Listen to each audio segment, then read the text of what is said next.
Governor, my name is Len Adams. I live here in Davenport. It seems to me that since September 11th, we've seen a dramatic increase rather than a decrease in militant anti-American sentiment around the globe. Assuming you held office, what would you do about that situation? Well, there's two things. First, we need a serious homeland security fix. This president talks tough about homeland security, but in fact, we're a lot less safe because there is a great deal of Russian plutonium that we're supposed to be buying that he doesn't have the money for because he spent the money in Iraq. That 98% of the cargo containers in this country come in uninspected because he won't put the money into having inspectors in major ports around the world to send our cargo in. That he has promised every state in the country and cities and towns money to help them at local responses should there be a terrorist attack, and that money hasn't come forward.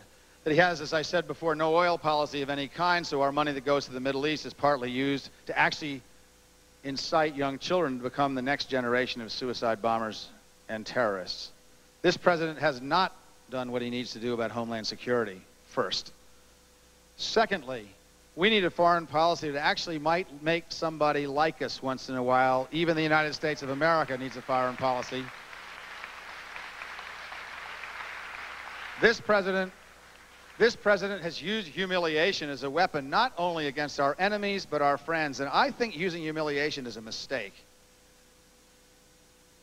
What I want is a policy of cooperation. If we're going to be the most powerful nation on earth, which we are for the foreseeable future, then we ought to understand that we have a higher level of expectations in our behavior.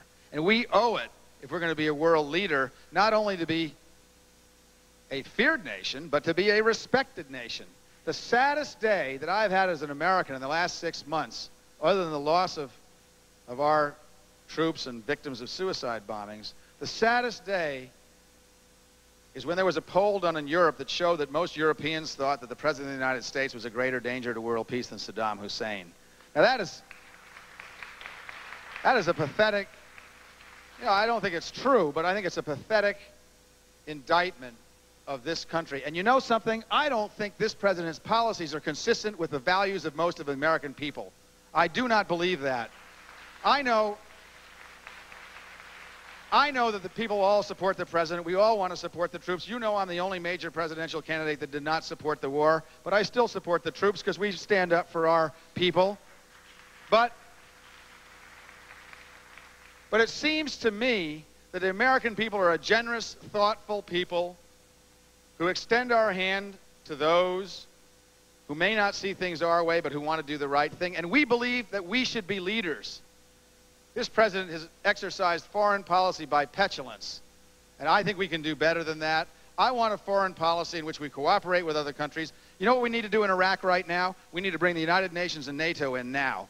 And people say,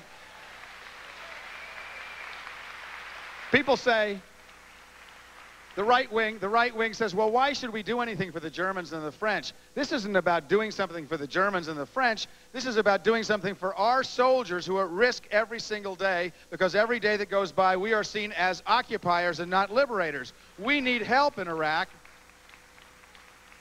We need help in Iraq, and we need other countries to help share that burden. And this president has so alienated all our former friends that it's hard to get the kind of help we need. Look at the mess he's making in Afghanistan. I supported the president's invasion of Afghanistan because they were harboring people who murdered 3,000 of our people. But I do not support this president making deals with warlords in order to pacify the country. Have we learned nothing? Donald Rumsfeld introduced chemical warfare to Saddam Hussein in 1986. And he turned the weapons or threatened to turn them on us. Who do you think supplied Osama bin Laden with air weapons so they could fight the Russians? It was us. Do we learn nothing? The notion that our enemy or our friend is the enemy of our enemy is not true, because in that part of the world, your friend today is easily your enemy tomorrow. We need a foreign policy that has morality attached to it, because it does make a difference.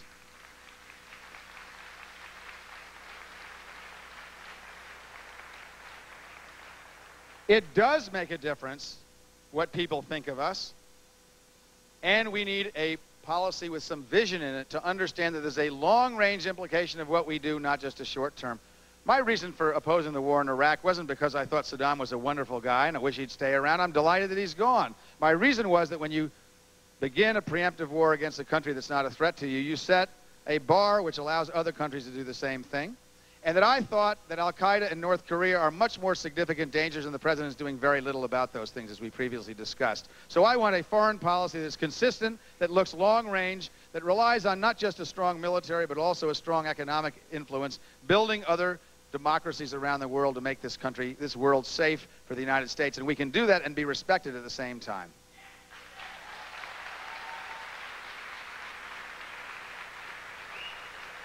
Thank you. Thank you.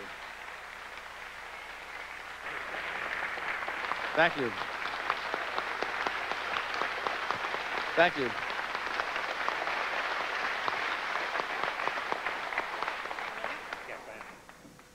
Yeah, Governor, my name is Chris Bedford. I'm from Des Moines, and I'm with the Humane Society of the United States. About a month ago, South Carolina passed a moratorium on new hog confinements, what we call in our state hog confinements. We have 15 million hogs raised in this state, many of them industrially, with lots of cost to the environment, to our communities, to our public health.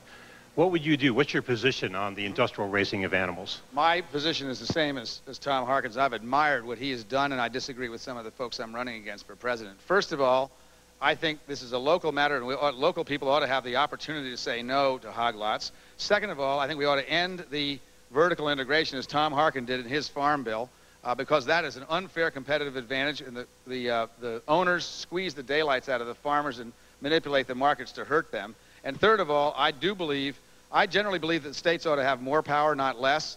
But in two areas, it's very clear that the federal government needs plenty of power. One is in the enforcement of civil rights, and the other is in environmental legislation, because what happens in Iowa goes downriver and affects other countries. And I think we have the rules now on water quality to deal with hog lots. The trouble is they're not going to be enforced by this administration, and I'll enforce them as President of the United States.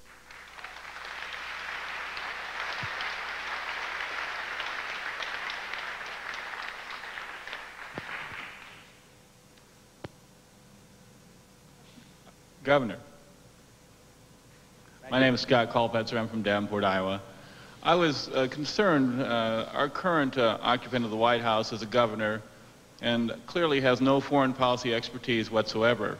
And although we've heard you speak on issues that we all pretty much loved your answers, what expertise do you have in foreign policy? Well, first of all, I've actually been in 51 countries on various... I bet I'm the only guy running for president, including the President of the United States, who's ever met the incoming president of Argentina. He and I served as governor, and I was in Santa Cruz province a couple of years ago, and he was the governor of Santa Cruz.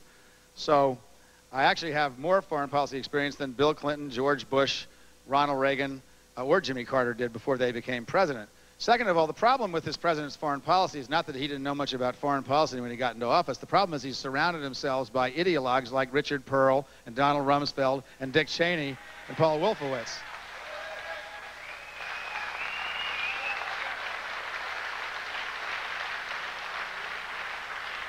I'm going to surround myself, as I have already, with a foreign policy team where facts matter. It's not ideology driven, and we really do believe that the United States has a moral obligation to be a world leader and not simply the most fearful power on the planet of the earth.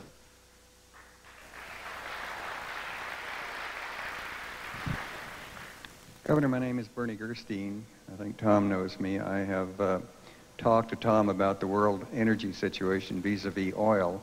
And my favorite question as a professor is, do you know what a Hubbard curve is? But I think you kind of do, don't you? No. Okay.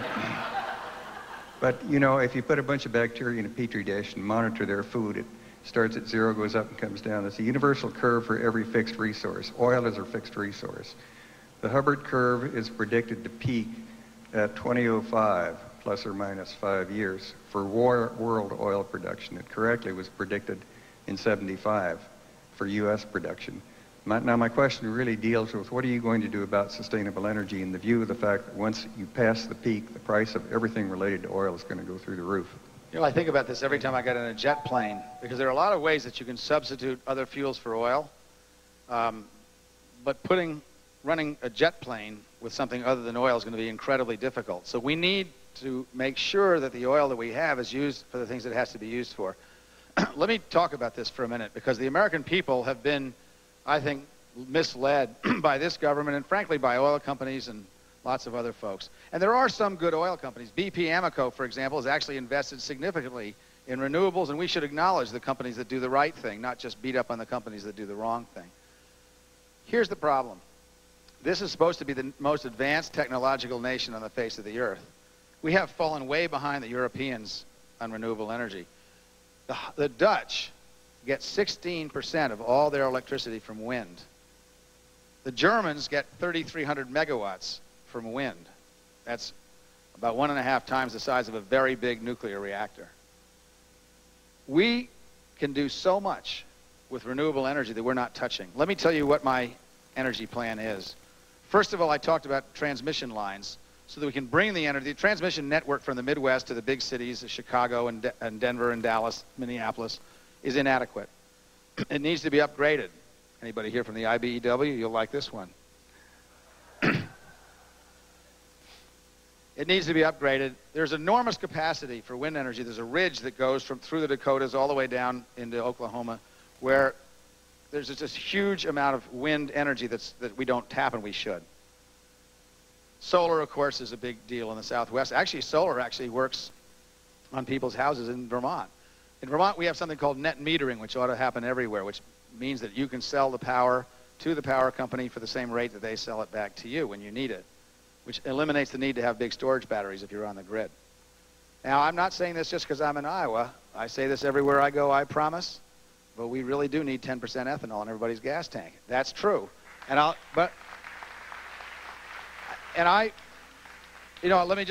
tell you, I've got this reputation for being very blunt and straightforward, and I'm going to be. Some people in the environmental community don't like it because they think there's big subsidies. Archel Daniels admitted you can make ethanol out of anything that grows. Doesn't have to be just corn, Tom. It can be sugar cane. Even Louisiana might like this. Maybe they'll vote Democratic for a change. But if you put 10% ethanol in every gas tank in America, as Iowans have been doing for a long time, there's no mechanical restructuring that has to be due to any engines. And you would save, this is how much Americans drive, you would reduce the entire world demand for oil by 2% if Americans used 10% ethanol in everybody's gas tank.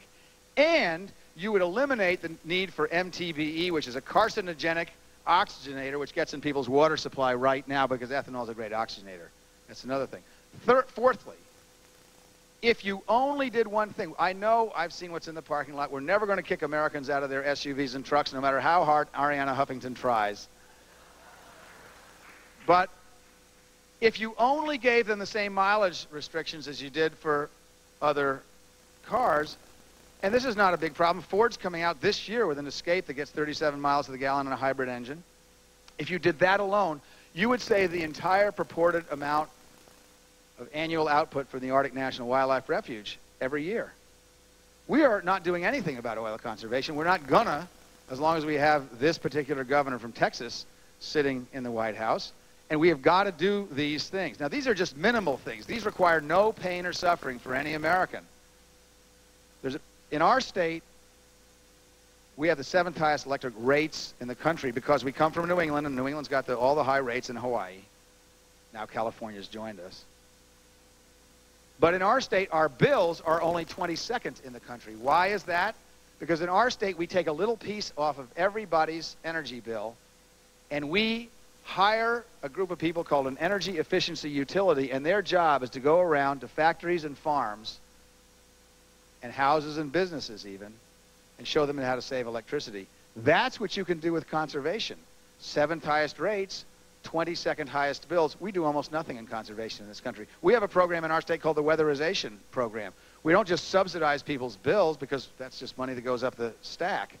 We actually take money and go around to low-income houses and weatherize their houses so all that heat doesn't leak out. People say, well, it's just another subsidy for poor people. You can think of it that way. I don't mind that. But it's a saving of energy to every American and everybody in the world. So these are minimal things that we ought to be doing. This doesn't even get into the hydrogen vehicle. I don't like to talk about the hydrogen vehicle because the reason that I believe in the hydrogen economy, but the reason the president mentioned it in his State of the Union is so we wouldn't have to do anything for the next 15 years and he'd be out of office before it would happen.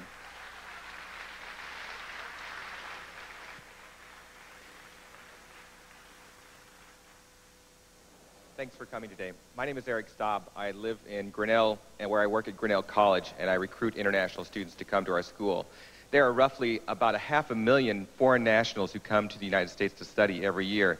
And the money, the billions and billions of dollars that they bring into the United States every year is classified as an export, foreign dollars coming into the United States, which makes it about the 5th largest export for the United States.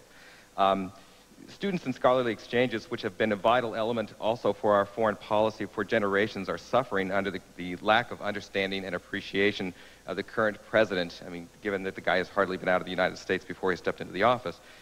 Do you agree that international educational exchange is one of the ways to foster global alliances? And if so, how would you work with the international education community to ensure that new security procedures don't unnecessarily inhibit exchanges? Well, thank you. First of all, I'm a huge supporter of international programs. I actually, when I was 17 years old, lived in England for a year on an exchange scholarship and was able to travel to many, many countries because of that on my own as a 17 and 18-year-old exchange student. And I know that that's very important for an international understanding of the world and an understanding of how other people see things. For example, I went to Turkey 30 some odd years ago when I was that student, and I have become absolutely convinced that it's an essential part of American foreign policy to do everything we can to get Turkey integrated into the European Union. So there are a lot of things you learn when you travel, and it's very, very important to learn those things.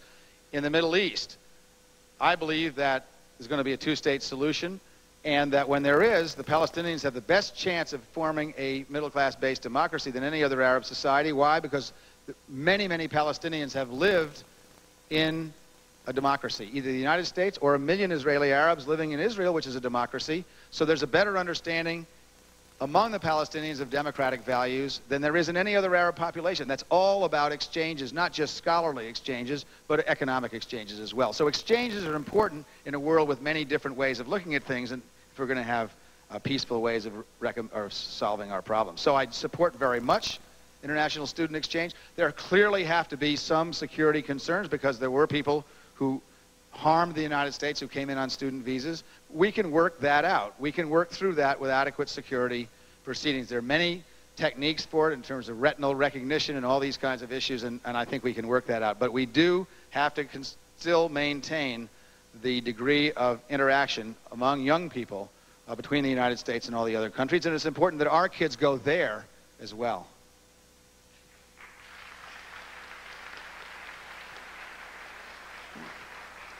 Thank you, Senator Harkin, and thank you, Governor Dean. My name is Suzanne Overton, and I'm from Des Moines, Iowa. My concern is there is $88 billion owed in unpaid, uncollected child support nationwide. In some of our counties, 60% of our children live below or at poverty. I'm a single parent. 85% of the women are single parents. I've had little choice but to work 2 jobs, sometimes 3. My question for you, Governor Dean, is what do you see government's role to the people?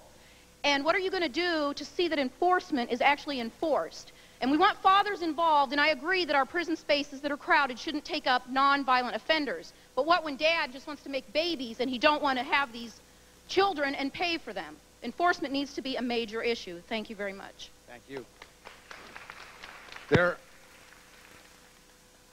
First of all, I'm proud to say that Vermont has the highest percentage of child support collections of any state in the country. But the embarrassing thing is it's only 42%. There is a bill that you're aware of in the Congress sponsored by Congresswoman Lynn Woolsey from California. If that bill were to pass, it would make it easier to collect. And we actually have put dads in jail for not paying child support. It's complicated. We need to do a much, much better job. One of the biggest problems with teen pregnancy and with divorce and with children in poverty is that we still in this culture do not have, especially among some young people, the notion that the man is as responsible as the woman for the bringing up of a child. It takes 2 to tango, last I checked. And there's nothing you said that I don't agree with. We need better legislation. We need federal legislation, and we need people who are willing to enforce that legislation. Our child support collections should be twice what they are in this country, or 3 times what they are in this country. We have a long way to go.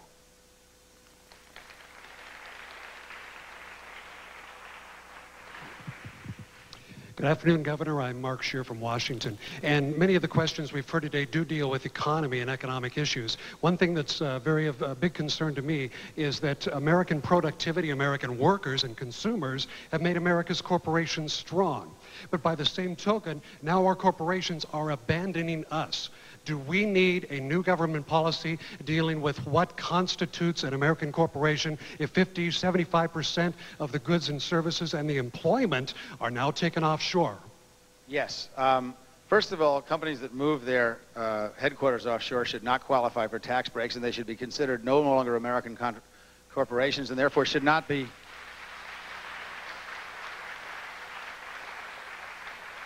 they should not be able to do Defense Department work for the United States of America.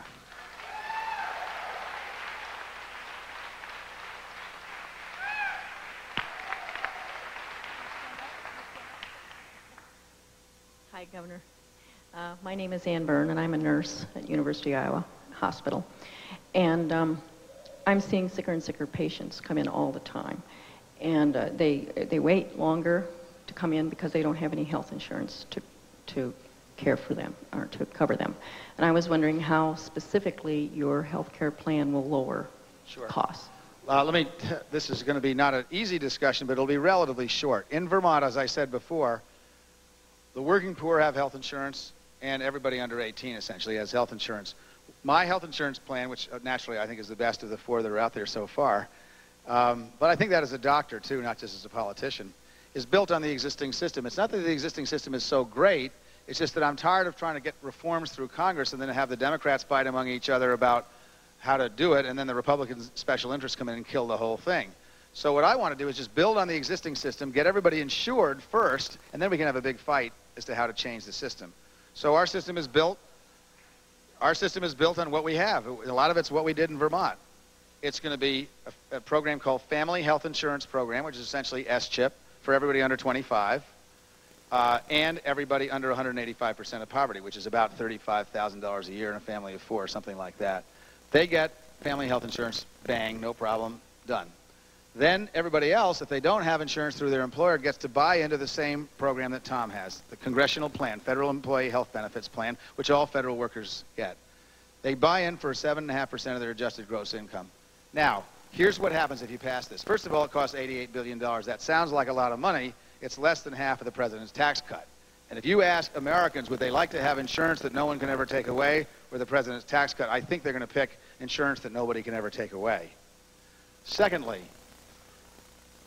hospitals and doctors benefit because they don't see anybody who can't pay anymore. Big companies and labor unions benefit because even though they don't get a direct subsidy, because it's so expensive to do that, what they do get is they don't have to pay the cost shift anymore. They don't have to have their